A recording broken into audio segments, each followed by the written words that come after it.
Okay. Hopefully this is a solid connection.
Good afternoon. My name is Colleen Stovall, and I'm the Director of Programs and Events for AIA Miami. I'd like to welcome you all to the 16th in a series of town hall meetings.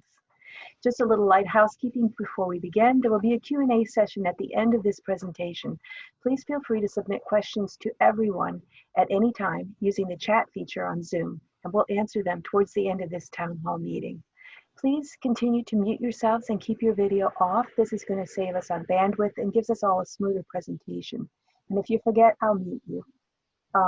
This meeting will be recorded and will be available to view on our AIA Miami website after Friday, July 31st. And before we begin, I'd like to introduce Cheryl Jacobs, the Executive Vice President of AIA Miami.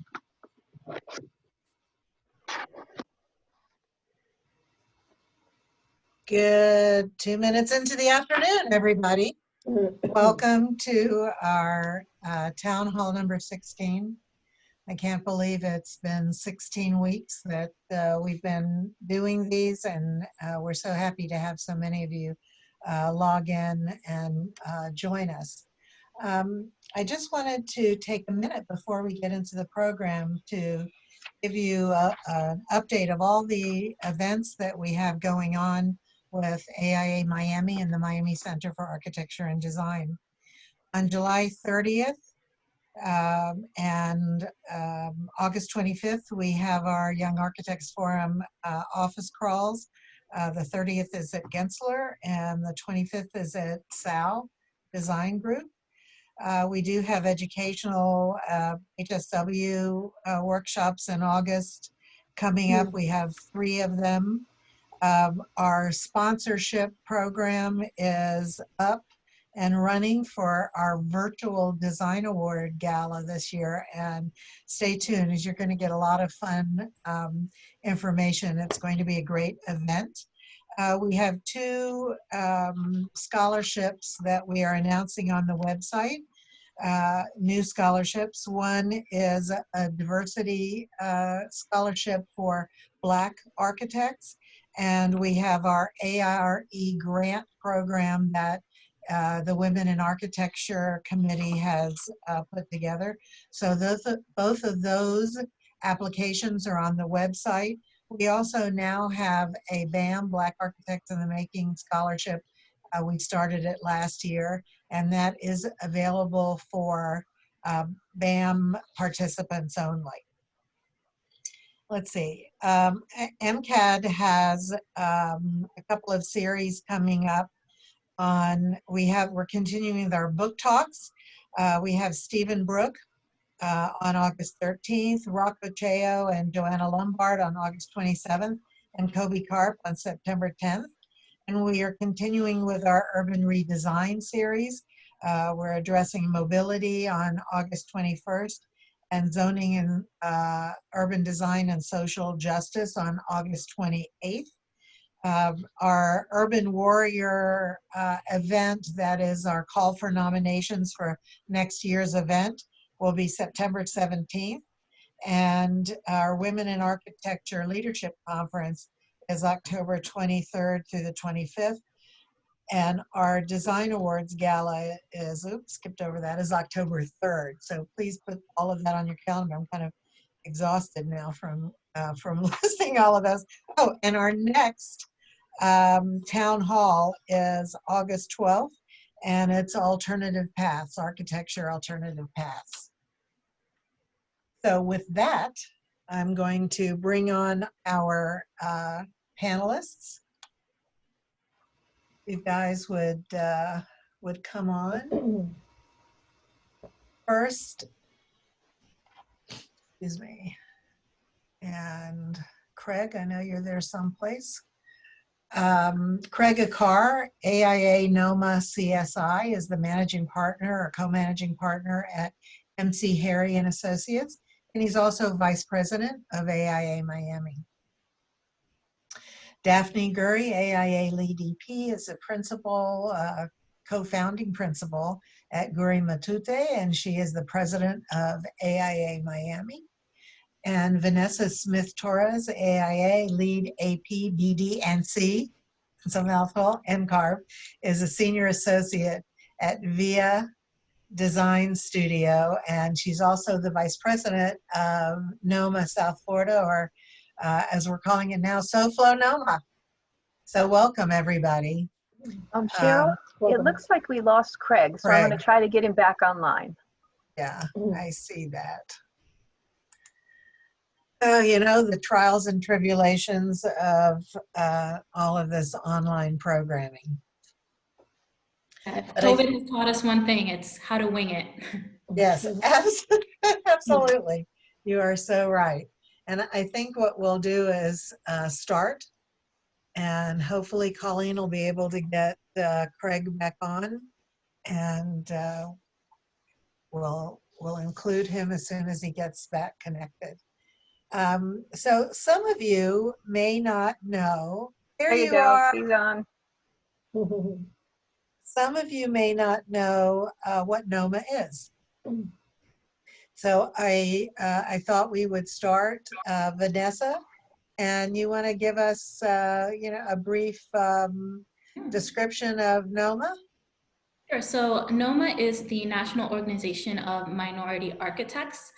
It was founded understanding that minority architects, and particularly architects from the African diaspora, need additional support in order to advance in the profession. So it is a national organization with chapters throughout the region. So unlike AIA, the chapters can vary if it's a city chapter or state chapter. So it's the national organization as well as the local chapter. So here we have SoFlo NOMA. And the goals are really to increase the pipeline, increase the visibility, have more licensed minority architects, and recruit them from pre-university all the way up to licensure and firm leadership. Great, thank you. Craig, you're here? We got you? Okay. You got You're also the president of NOMA, and you want to tell it, and you're on the AIA board because, you know, you don't have anything to do. And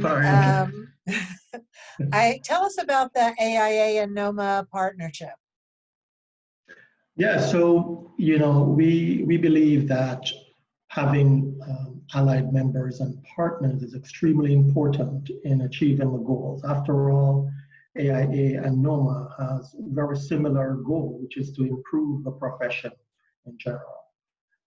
We have had very good support, encouragement, and just great camaraderie between the AIA board and the NOMA South Florida board.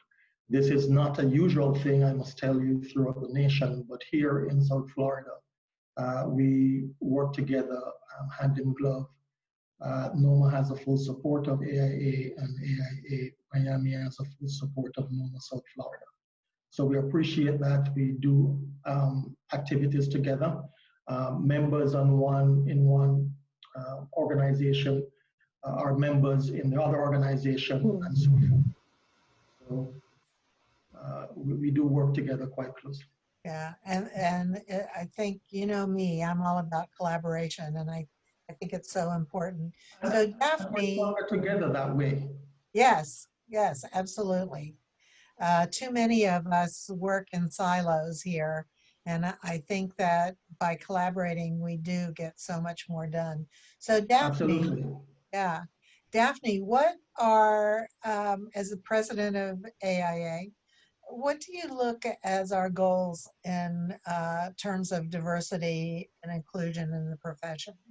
Sure. Well, good afternoon, everyone. First, let me give a big shout out to the annual partners that I see that are logged into our call, AECOM and Sherwin-Williams. Glenn, thank you so much for participating continuously in our town halls. And without your financial support, we wouldn't be able to bring this kind of quality programming that we're doing that's not only for our members, but it's actually for the entire community. So thank you very, very much, Tim Blair and Glenn Bremler.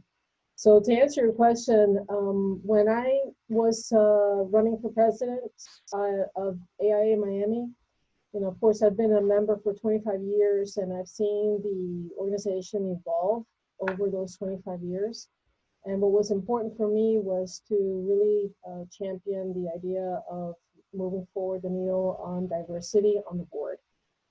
So that was one of my goals as president-elect, was to see how we could continue to support our members that maybe hadn't even thought of becoming a board member, to elevate them to become more board members and to have an active leadership role, so that we could have a diverse board that represents really the majority of our city. It wasn't like that. When I started the board 25 years ago, the only two women on the board were Lourdes Solera, who's on this call, and myself.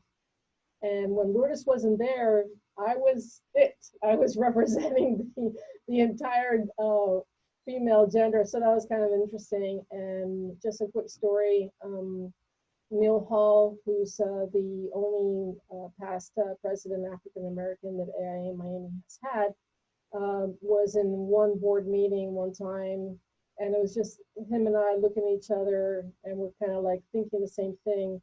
Wow, this looks pretty uniform, and yet things are not like that in reality.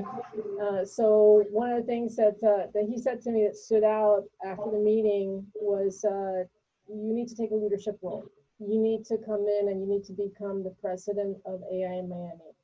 We need you. We need people like you to come in and start forging and continue, like, take the torch and move forward, move the needle forward.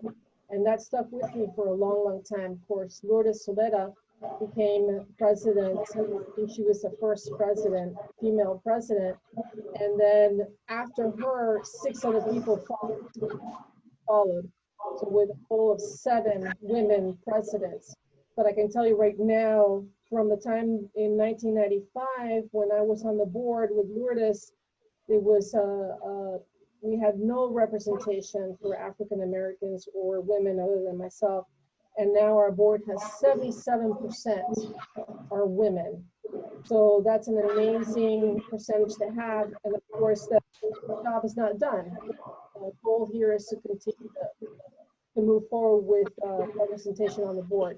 But the other thing is really, how can we get to know our counterparts in NOMA. Specifically, what can we do so that we can encourage each other's businesses and learn more about one another. So another goal that I had was to make sure that we were kind of elevating our activities and having more socialization with other organizations like NOMA. Unfortunately, because of COVID-19, we haven't been able to have too many in-person activities, but the idea here is to really partner up with NOVA to get people to know that there are other organizations that are out there. We have common goals. We want to be able to expand our businesses and learn where we can partner up. So that's one of the two priorities for me was how can I expand the board and have a more diverse board, and how can I increase networking with NOMA. Thanks. So by the way, everybody, please feel free to put questions or comments in the chat, and I will orchestrate our Q&A at the end of the program. So one of the things that you might want to talk about, since NOMA may be new to some of the people on the Zoom, is Craig, do you want to talk for a minute about who is eligible for membership and you know, how they can apply, or you know, how they can get connected to the chapter? Sure. So we're pretty much open to anyone, to be honest with you, not just minority architects. We now have a program called All In for NOMA, and it invites any and everyone who wants to participate in the leadership of the profession to get involved. For NOMA South Florida, you can contact me, Craig Akar at mcharry.com, or anyone on the board, which includes Vanessa as well. But you can go on the NOMA website, which is noma.org, and there is a membership, a Join NOMA button that you can press, and you can see the various membership levels that you can participate in. It's as simple as that. And then to join our meetings, or we do have meetings every second Tuesday of the month at 6 p.m. And there is a link that is sent out to anyone that has signed up. If you send me an email, again, c.akar@mcharry.com, I will send you that link and you can participate in our meetings as well. You don't have to be a member of NOMA to participate in our meetings. Yeah, the same with our AIA programs. So Vanessa, do you want to talk about some of the programs that NOMA is doing, and really what are your goals for this year? Sure. So as I mentioned, that the National Organization of Minority Architects is for all minorities, and as Craig said, its membership is open to all. The larger, more concentrated focus is on Black and Indigenous people of color, since they're the ones who are by far the most underrepresented in this profession. And I also want to clarify, here in Miami, we have a really great, we have a lot of diversity, but it is a certain type of diversity. And so when we say Black, we are talking about everyone within the African diaspora, whether you're Afro-Caribbean, Afro-Hispanic, Afro-Latin. There are experiences that you have in this country based upon what you look like that are different than your counterparts of your same ethnicity or nationality. And so those are some of these things that we're trying to address within our profession. But it is open. Again, this is a National Organization of Minority Architects. And so we address all of these issues across all ethnicities and identities. So one of our overarching goals is opening up the pipeline to increase licensure as well as leadership of minority architects. And part of that goes through creating connections and connecting students in college to emerging professionals to firm leadership.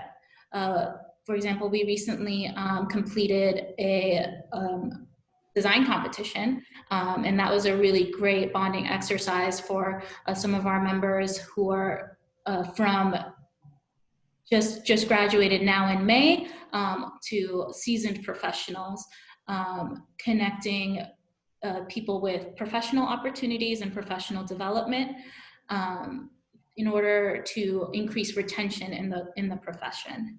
I don't know, Craig, if you want to jump in and add Yeah, in. so we have also created a website, and we have included all of our members who have recently graduated from college or are seeking employment. All of their resumes and portfolios are on our soflonoma.org website. You can find their portfolios and resumes there. The overall goal here, which is very similar to AIA Miami, is to improve our profession. And we do so by making it more inclusive, by making it more diverse, because people from different backgrounds will have different ideas, they bring different things to the table that will enrich our projects, that will make our clients' projects more successful. And by bringing in more into the fold, more different ways of thinking will make us richer as a profession. Just like how Miami is richer because of the diversity that is here, our profession can use a jolt in the arm of that kind of richness that we have naturally here in Miami. And so NOMA and AIA, we're trying to get that happen for the profession so we can be better off as a group, as an industry. Yeah, and I also want to add to what Craig said. We're all better for diversity, and we're all better for this exchange of ideas. And it's not something that is just talk. There's science, there's research that's proven that a diversity of people, true diversity, really there's a business case for that. There's a financial advantage to that. And not only that, but there's the whole, also there is research to back that if they see it, they can be it. And through increasing visibility of minority architects within the profession, it also increases participation. Yes, absolutely. And I'm going to slide over to BAM for a minute, Craig, because that, if you can see it, you can be it. That should be our motto for BAM. I like that. Yeah, absolutely. So with BAM, BAM was formed through the Architects in the Making program, which is a summer program that AIA Miami has for students between the ages of 8 to 16 years. It's typically a summer program held at the University of Miami School of Architecture, and students from all over participate. This year we had a great turnout. Not only students from Miami participated, but throughout the nation. And indeed, we had one student from Bolivia who participated because it was done virtually this year. The BAM program was established because we realized that there was not enough Black students participating in the program. And in 2016, we established the Black Architects in the Making program. This program had Black professionals from the architecture industry and other industries as well, that we go into communities of color and we speak to students of color about architecture as a profession in a very fun and creative way. And we have reached in excess of 500 students within this period. And we have found that over 90% of the students that we have interacted with, they have never heard about the profession of architecture before we introduce them to the program. So how are they going to be architects if they don't know what is architecture and anything about the profession? So we have found that it has been very successful, and we going into the community has now brought them out. On the first year, I think back in 2017, we had like 3 or 4 Black students at the AIM summer camp. The year after that, we had 8 The year after that, we had 16, and the number keeps multiplying. I think it has made the program, the summer camp, richer as a result. You have a whole different interaction happening, and students from the African American community are able to be in a university setting. Some of them never really picture themselves in a situation sitting in the School of Architecture at the University of Miami, and the program offers them that opportunity. The program also offers mentorship, it offers scholarships, it offers internship, and one of our BAM mentees have joined the MC Harry team as an employee. We're encouraging all of our other partners. We do get great support from AIA, we do get support from NOMA and from firms also throughout the Miami-Dade area. We're asking for more participation by employing African-American college graduates. We're having a problem finding placements in firms here in Miami, which I think COVID has not made any better. But if you do have that kind of opportunity for interning, minority architect, please reach out to me and to our board, and we will, and AIA Miami, and we will definitely give you that contact and that link to. As thanks. And as Daphne said, you know, the AIA has been working really hard, especially the last 10 years or so, in diversifying more in terms of our board. But now we want to, and the last, we've actually in the last several years had a lot of programming trying to have these topics, you know, as part of our programming. And in MCAD, we have had programming on urban design, affordable housing. We have a roundtable that's going on now that is discussing things that can happen in terms of architecture and urban planning and zoning to help with affordable housing. We've been programming on redlining, and we have a lot more coming up. So Daphne, you want to share with us some of the AIA Miami programs that address diversity? Well, I think we already mentioned BAM, which is probably one of the most outstanding innovative programs that's had nationwide recognition. You've mentioned the lecture series that you've been doing through MCAT as well. We talked about the board. I can say that one thing that you haven't mentioned is one thing that I started a program 6 years ago called Steam Speaks, where I go into having it's different from BAM. It's a program of about 3 hours where we work with young children, introducing them to the concepts of architecture and engineering and construction. But AIA Miami has always been an active part of that program that I created because that's where I get my architects that come and help me. And now NOMA is going to help me as well to bring architects from their organization as well, because the next thing that we're going to be doing is going to the communities. So when I started the program, like Greg's mentioned, you know, you start off very slow until it starts building momentum, and then year after year it starts multiplying. And one of the things that I realized is that I needed to move my program to the communities that need it, because they're the ones that don't have access, they physically don't have access to get in a car, to drive to, you know, Coral Gables or South Miami for our programming. So we're going to be moving the programming to Little Haiti and partner up with a school up there to be able to have this activity with them with the same goal, exactly the same goal that Greg envisioned with the BAM program. And again, what I want to say is that it takes an initiative. People make the change. Individuals make the change. And it's not a change that you're going to have that's going to happen from one day to the next. It's a legacy, like what Neil Hall told me. do it, become president, become part of your organization, take your leadership role, and then the next generation comes in. So that's kind of circling back to why it's important to have a leadership pipeline for both of our organizations to take this and continue moving it forward.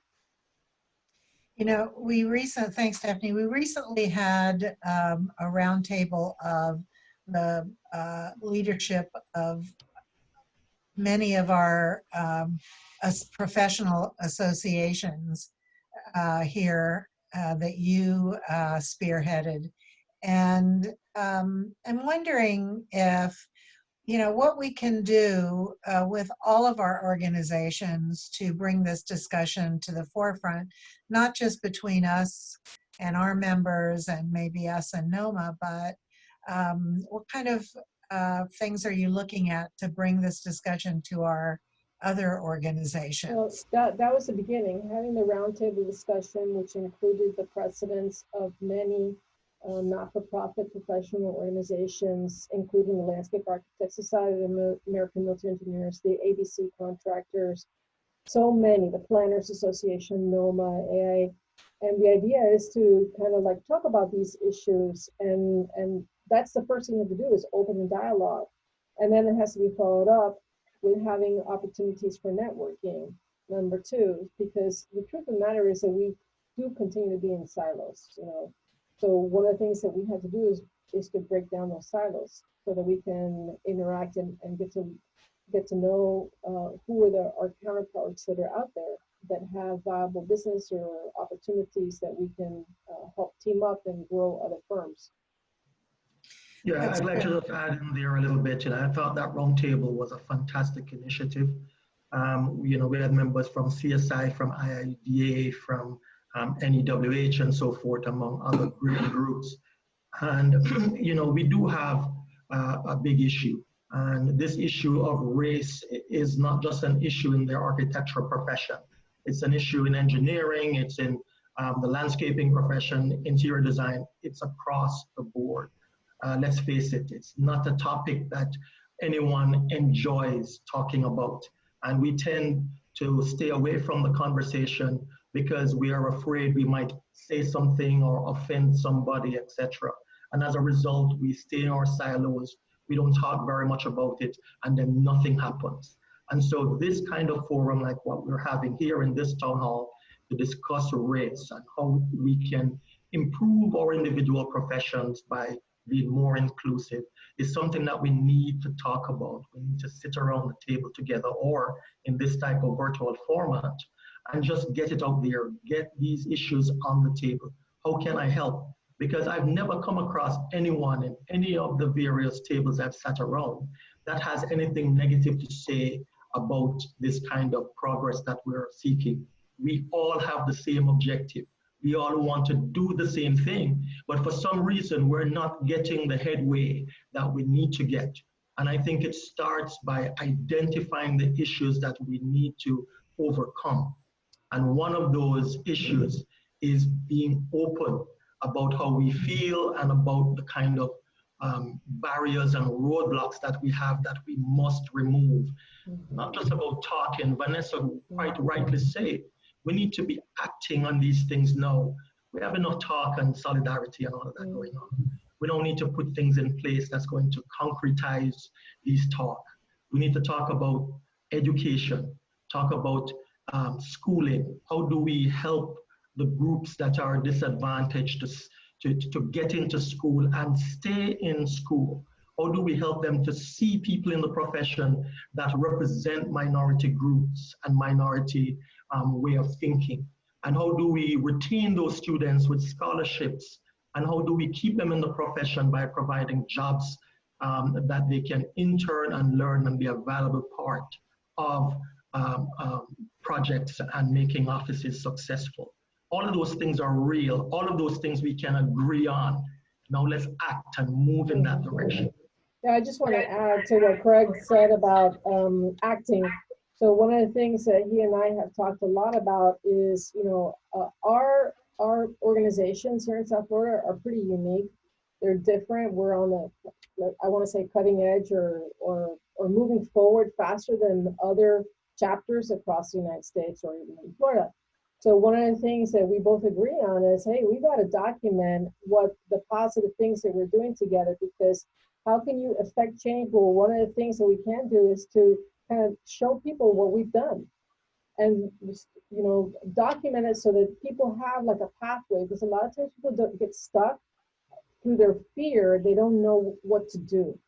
They don't know, they have good intentions, but they don't know what to do. So the first thing we have to do, like Craig says, is kind of break down that fear. Let's talk about it. But then at the same time, our two organizations, by working together, documenting something, maybe like in a film challenge or something, there's a little idea to be able to do a film challenge for our organizations to be able to showcase what it is, how you can affect positive change when you have leadership and boards that want to do something, and it's not just talk.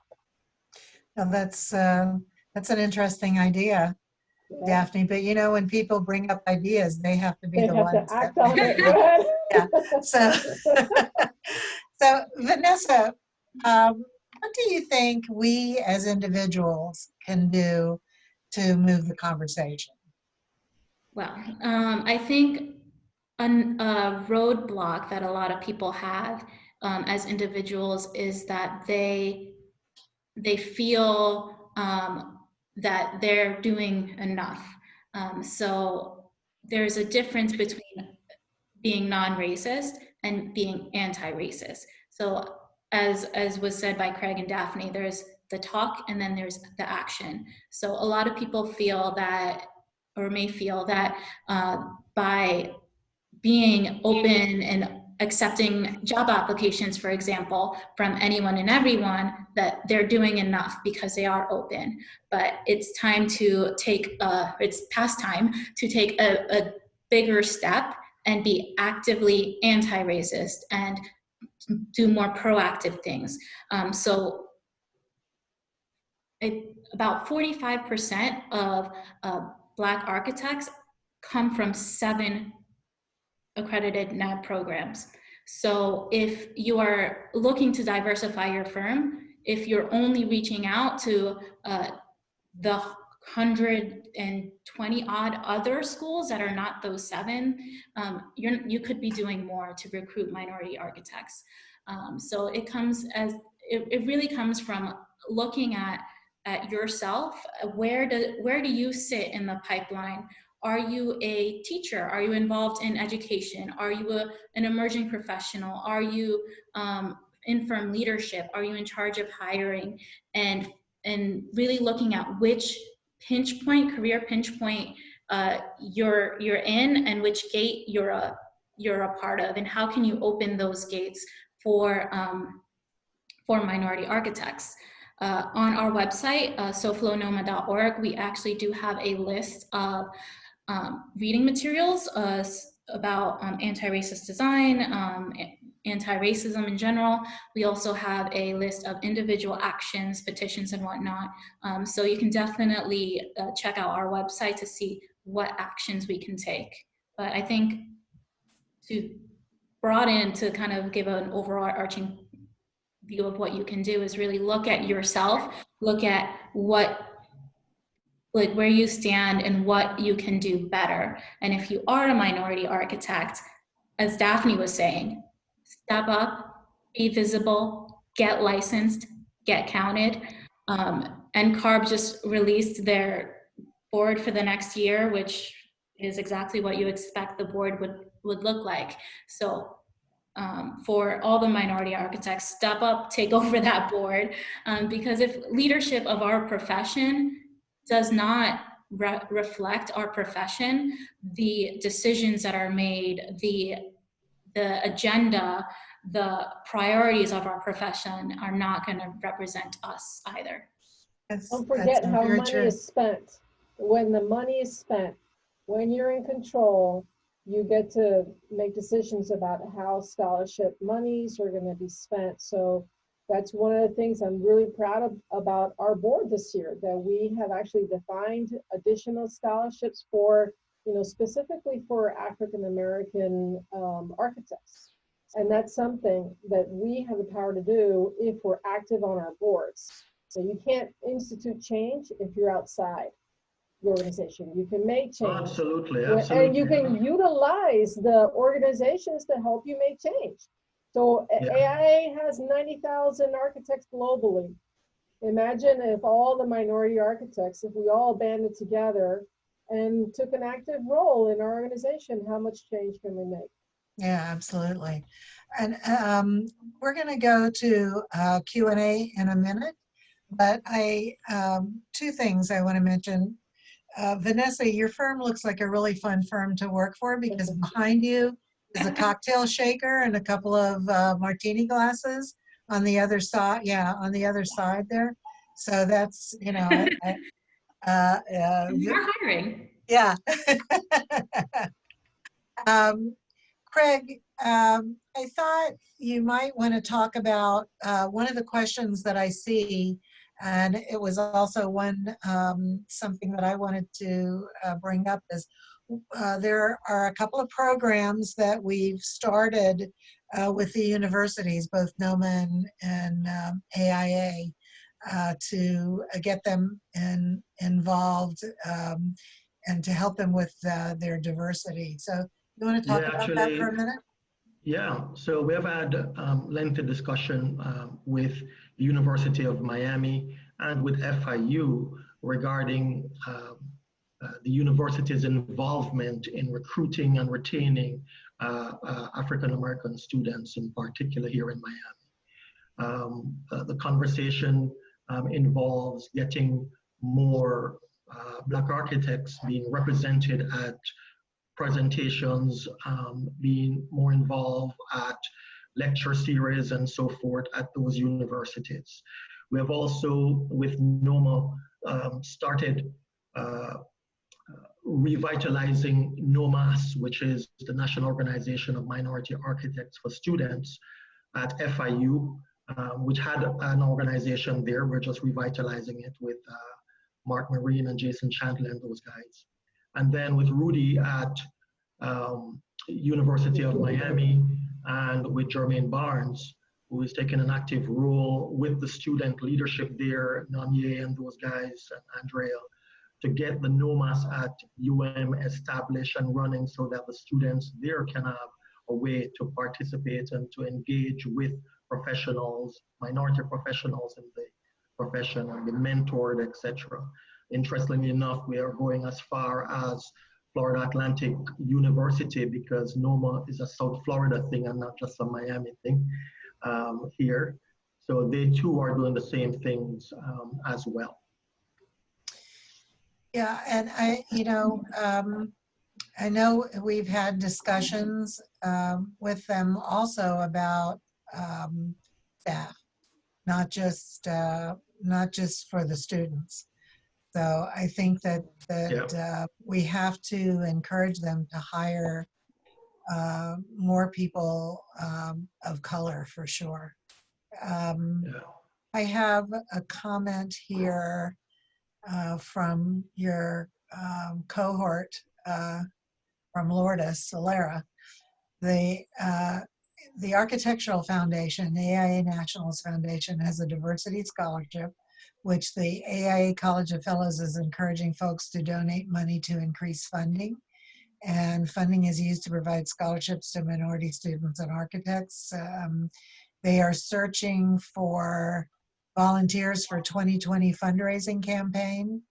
And so if you're interested, you can go to the Architects Foundation, and she sent it to everyone. But also remember, we're also on a local level. That's something that firms can do to help us add to our local scholarships. The more money we have, the more we can give. Yeah, I want to underscore the importance of scholarships because this is, there's the systemic and institutional racism in this country has put minority students at a disadvantage. We have not yet hit Black Women's Equal Pay Day, which is August 1st, I believe. And Hispanic Women's Equal Pay Day is like November. So scholarships are really important because our communities are historically struggling financially. And this is an expensive education. Becoming an architect is not, it's you have to pay for all of your supplies, tuition, you know, it's not just a typical like engineering degree, 4 years in and out. Yeah. So it is a very expensive profession. Paying for licensing exams is also expensive. Like, yes, a lot of firms reimburse, but it comes with a caveat of passing, and it's an after fact, so you're still having to front that money. So scholarships.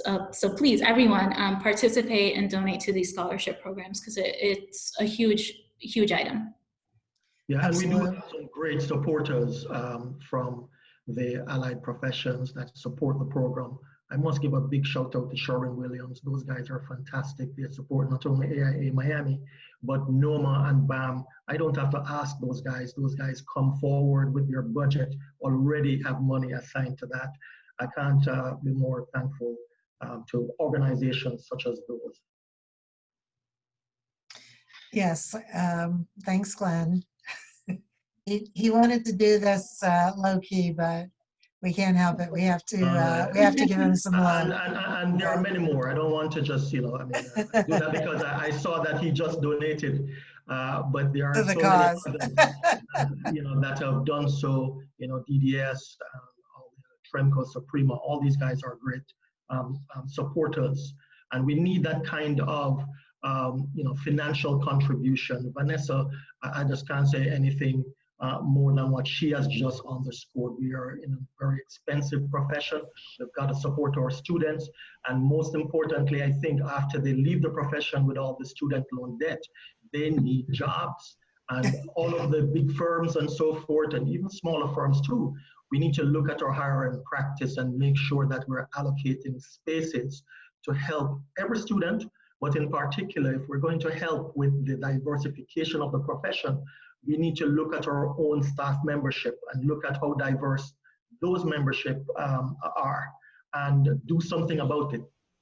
Hire. Yeah, I think, you know, part of the issue now is, unfortunately, you know, with COVID and the economy, and, you know, a lot of firms have canceled their, you know, internship programs. And so, you know, if firms can even have an intern that they hire part-time, you know, look for ways that you can address that, because there are a lot of young people finishing up that need jobs. So I know it's a very, very tough time. So I want to, and I don't know, also Vanessa had some really great things to say about moving the conversation. I didn't know if Daphne, if you have anything you want to, because I saw you nodding. I'm nodding the whole hour. I'm in agreement. I don't know if we're doing closing statements now, or if you're going to take more questions. So. Yeah. We right now I have one final question to you guys, and that is that I ask of all of our panelists. I'll start with you, Daphne. What is the most important thing that you can share with us to remember and take away from this program? Well, I think it's always easier to remember something with a story. And so the second story, because the first one was my experience with Neil Hall, how he reached out to me and asked me to take leadership in AIA Miami. The second story is that when I founded the company, because I founded it in 1996, my first client was an African-American client. And the profound reason why that is so important is because when somebody gave me a chance. Somebody gave me a chance, and it's important that, and I remember that every single day. I need to give people chances. I need to give people opportunities. and I need to carry that torch. And I'm eternally grateful for having had someone have faith in me when I was just starting my business and I had nothing to show for. I had no portfolio, nothing. I just had the faith of my first client who happened to be African American. How important is that? Very important. It's an interesting, way to connect to this, conversation. Greg? Well, I like that idea of a story. I remember my very first AIA event. I was actually one of only 2 Black architects in a room of probably 100 professionals and allied members and so forth within that room. I realized at that point that there was a lot of work to be done. I didn't look to anybody else to do the work. I started working myself and encouraged other people to join the effort in making our profession right here in Miami more diverse and more inclusive. You know, life is a thing where you can be a spectator or you can be a participant. You got to ask yourself, what are you going to do? Are you going to be sitting on the sidelines, watching and talking and hoping that somebody else does something? Or are you going to be involved? Are you going to be sitting around these tables helping to make these very important decisions? The takeaway today for me is, what are we going to be doing? And in particular, what are you going to be doing to make our situation better? That's great. Vanessa? I have so many stories. Yeah. Give us a couple. We have time. So I think one word I'm gonna throw out there is intersectionality. Being a woman, being Black, being a Black Hispanic woman, I've always felt that conversations have only addressed one aspect of my identity, and really these things, it affects all of us in different ways, and the methodology is very similar.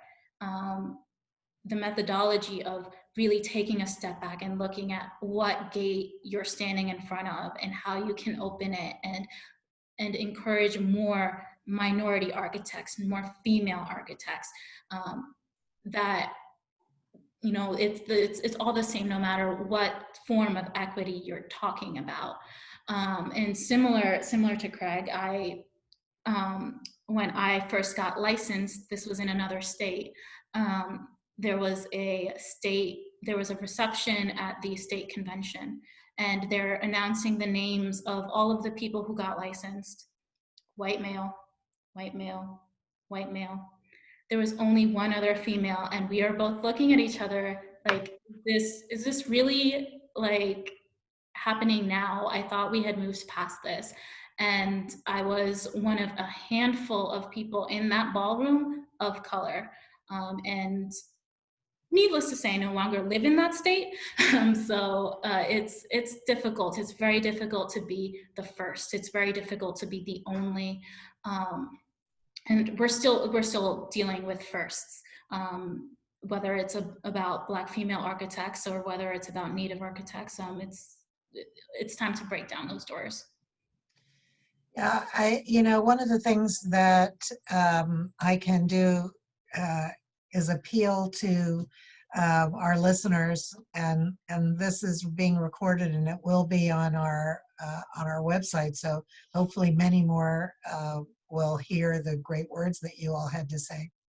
But join NOMA, join AIA, support our organizations in our mission to make these changes happen, because we can't do it without your support.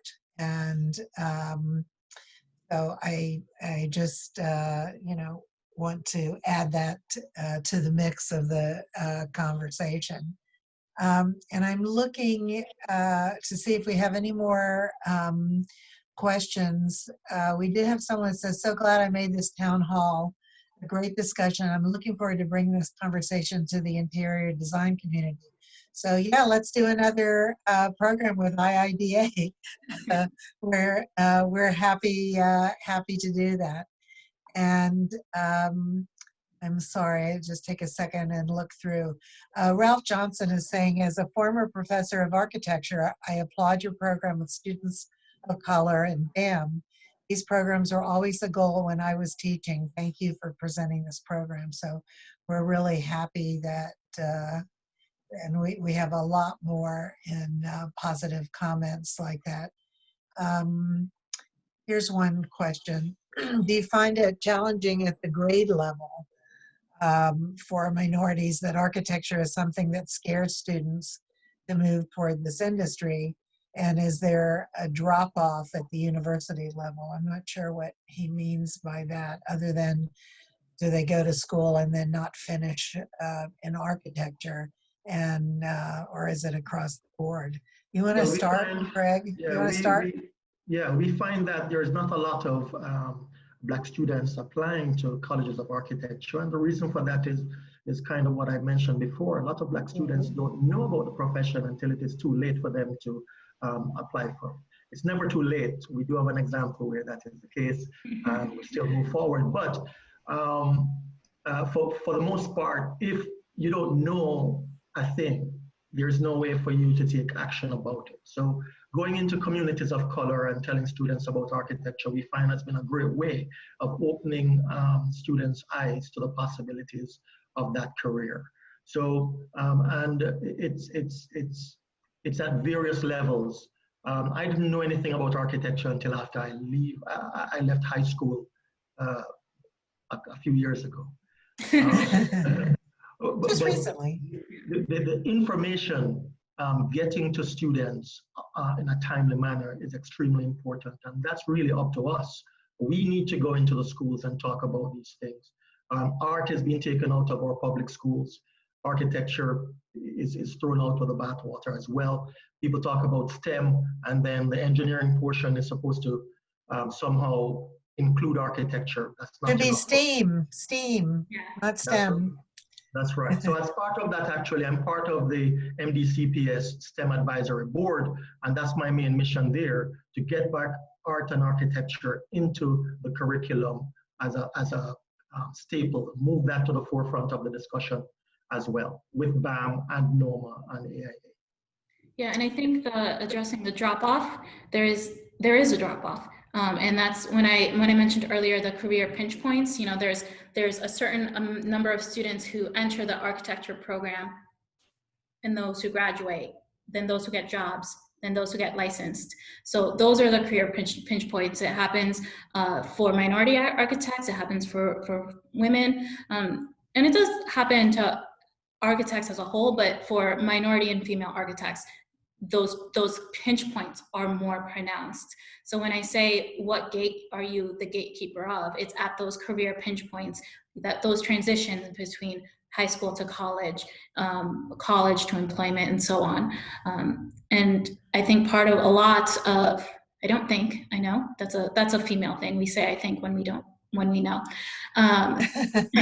So a lot of that does have to do, again, with if they see it, they can be it, and having that representation in the next level, and letting students, young professionals know, yes, there is a place for you in this profession.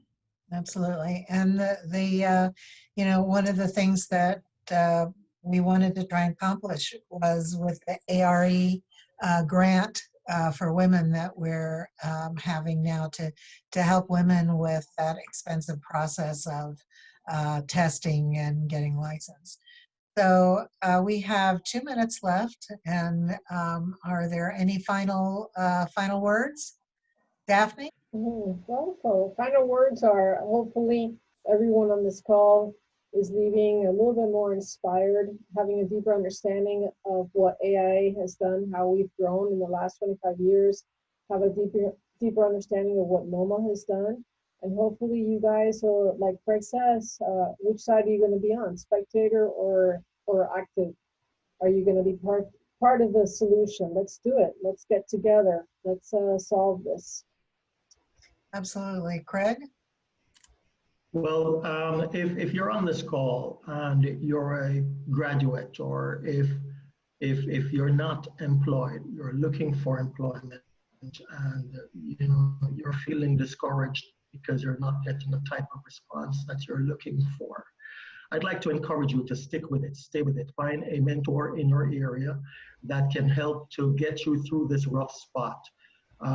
You know, we are losing so many of our great talented and creative people to other industries, and I think that is going to be a weak point for us in the long run. I'm encouraging you to get involved in organizations that can move the needle forward. I'm encouraging you to stay with us and to be patient and to make us a greater profession than we are today by making it more diverse and more inclusive. Absolutely. I think everybody gave us their final comments. I want to thank all of you for joining our Zoom. This will be, as we said before, this is being recorded and it will be on our website. And if you want to get involved with AIA Miami, you know, to call me, Cheryl at aiamiami.org, or to NOMA, we call Craig, and we'll have everybody's contact information on the when we do the recording on the website. And we'll also give it, it'll be on the NOMA website as well, or the link to ours will be on the NOMA website as well. So thank you, everyone. Thank you to our great panelists. It was a terrific conversation, and I'm just happy to be able to move the needle as much as we can. Take care, everybody. Yeah, we should do this more often. Thank you. Bye-bye.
Thanks, Craig.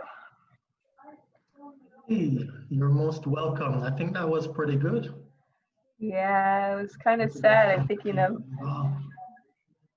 about my foster son who I think has dropped out of architecture because of everything. Oh, wow. So, yeah. Yeah, you know, it is a hard one to stay in the saddle of, you know, there are so many different pitfalls, but